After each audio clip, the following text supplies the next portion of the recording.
A lot of people get confused about when it's time to be really honest with other people and when to tell a little white lie. Now, strong and lasting relationships with friends or a partner always depend on honesty, in the sense of being very open-hearted and real about who you are, what you're feeling, what obstacles you might need to acknowledge when your partner feels like something's standing between you.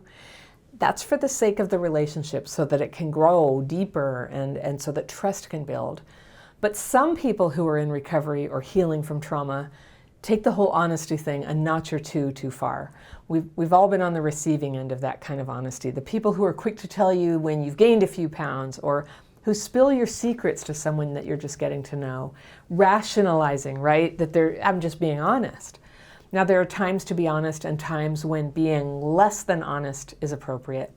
I have a letter here today from someone I'll call Anita, and she writes, "Hi Anna, I recently ended a 3-year relationship. I do admit I rushed into it a bit.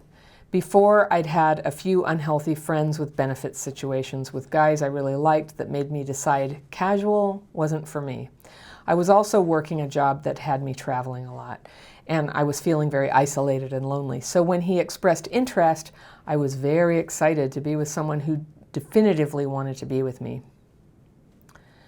We rushed into living together, which I now know is a mistake. I soon found myself being responsible for things I wasn't, like filling out his applications and applying to places for him, and I found myself resenting it. He would also project his needs onto me and do a bunch of things I didn't ask for or need him to handle. So of course he brought these things up when I would try to express how I feel so that he could say he looks out for me too. And I also felt like our relationship and my behaviors were always being held to his standards. There was an endless list of things for me to work on, while he was essentially always in the right. Whenever I brought this up, he denied this, saying he has plenty to work on, but never specifically what or how. Our financial situation worsened, which put a strain on us both, leading to a mutual breakup. That's interesting. We kept things amicable, but during our last conversation, he said, and since our finances were the only problem we had, maybe a few years down the road, we'll find our way back to each other. I keep wondering if I should let him know that finances were not, in fact, our only problem. And unless he addressed a lot of things he's unwilling to address, we'll probably never be together. I hesitate to do this because he's so exhausting to argue with. And I'm relieved to be free of a relationship I once felt trapped in. But at the same time, I don't want him to be waiting for me and expecting me to come back to him. Am I holding myself too responsible for this? I have a hard time finding the healthy balance of looking out for myself and others. Okay, good question, Anita. Thank you for this. So let's go through this. You were with this guy for 3 years, and it sounds like you really were not happy with him. So good. Yay, you're out.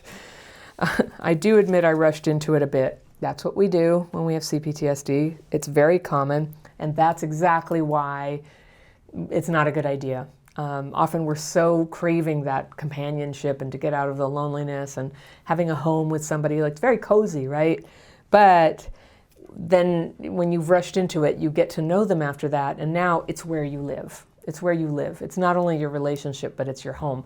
And often there's a lot of financial entanglement there that make it very hard to leave.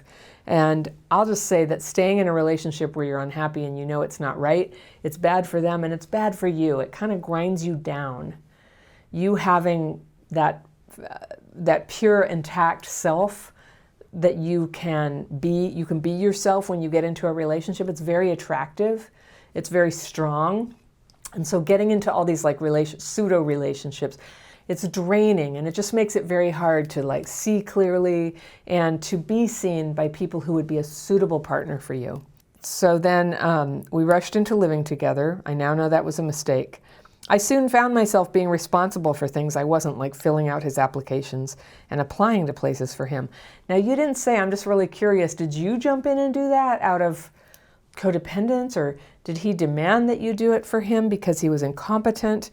Either way, kind of odd that, I mean, couples do help each other with things all the time, like a lot. But if you resented it and it felt weird, well, there it is. That's all you need to know. It just didn't feel good to you. you found yourself resenting it, then he would project his needs onto you and do a bunch of things that you didn't ask for or need him to handle. So he could say tit for tat, look, I take care of you too. I can't help but wonder a little bit if he's neuroatypical, that he wasn't reading signals very well, and there's another place where I was wondering that too.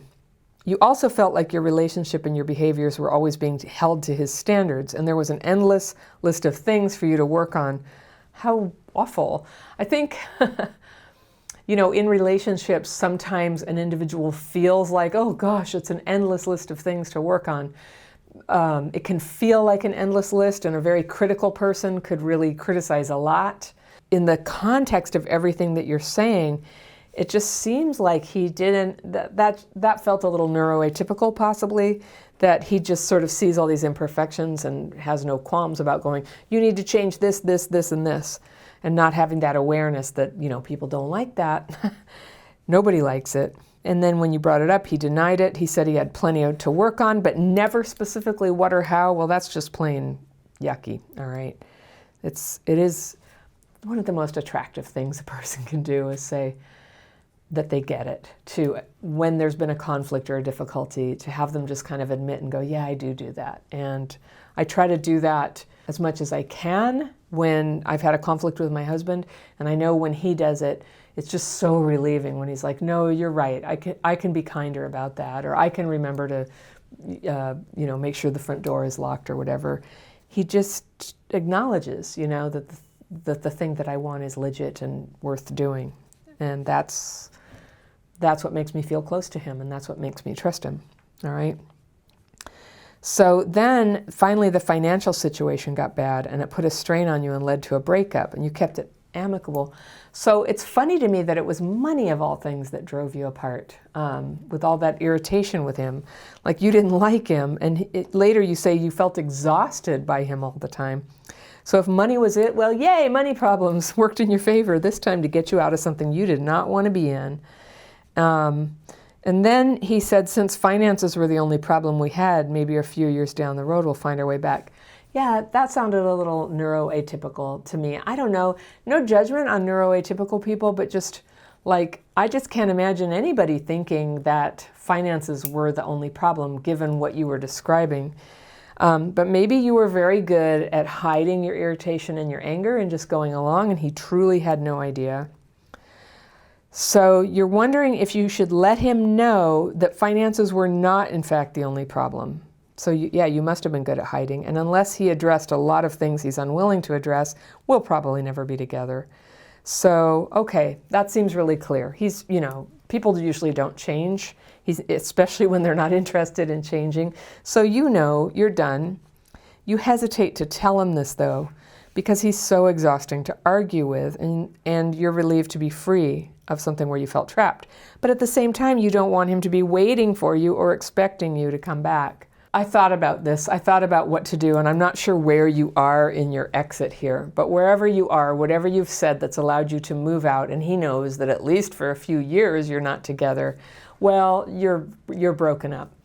If he were to contact you again and say, hey, you want to give it another go, you could certainly tell him then. But I see what you mean about not wanting to tell him right now. It sounds like it might be kind of bringing up a wound where you've already broken up and it's already done.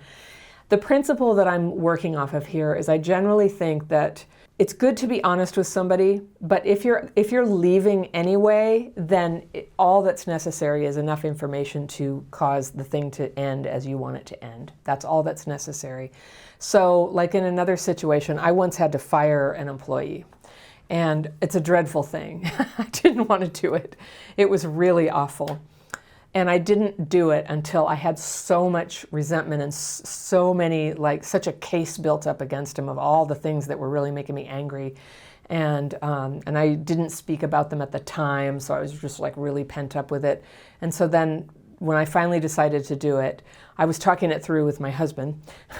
He helps me a lot with stuff like this. I talked it through and I was just like, I want to tell him about this thing, this thing, this thing, this thing, this thing, and this thing, and how pissed off I am about it. And my husband pointed out, okay, well, if you do that, it's going to really hurt him. It's going to devastate him. It's possible he'll ask you at some point for his own feedback, could you tell me more about that? But really all you need to tell them is that, you know what, it's not working out, and you're done as of today. And that's all I needed to do. And for me, that was like rocket science to me. Like, I didn't know I could do that. And actually, because I was not interested in a continuing relationship, like if I'm going to continue to work with somebody, I will give them feedback that's important for it to be a good working relationship. And with my husband, I will give him feedback about what's important for us to have a good relationship. Now, it's a lot of work talking through these things sometimes with a loved one or somebody you work with. For the sake of a relationship that you intend to continue, more honesty is warranted. But even then, it can be limited to the amount of information necessary to make the point. So if I have 10 complaints about something that happened, I can just talk about 3 of them to illustrate a couple of things to show what I'm saying is real, it's legitimate, this is how I feel, this is why I want something different. And if I get a willingness to do something differently at that point, great. And the other 7 things, well, they're only important if they really need to change for the continuing relationship, but sometimes it's just a laundry list. So all the problems you had in this relationship, I have a feeling that when you've had some time out of this relationship, like it's going to come flooding in a little more and you're going to be like, oh my gosh, that relationship was so much worse than I realized at the time. That's my gut feeling. And you're just going to feel good and you're going to feel complete. And if he ever calls again, you will have a graceful way to say, oh, that's so kind that you wanted to hang out again. But you know what? I feel like I want to, have my boundary around this and carry on with my life. I wish you the best. So you can just be kind, have a boundary. No telling him all the ways that he's a loser. There's no point because you're not going to have a relationship with him.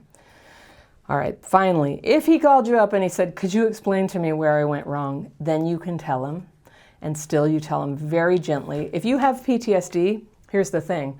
Talking about things that upset you can get you very emotionally dysregulated. I say you, I mean me too, all of us. It can get you very emotionally dysregulated.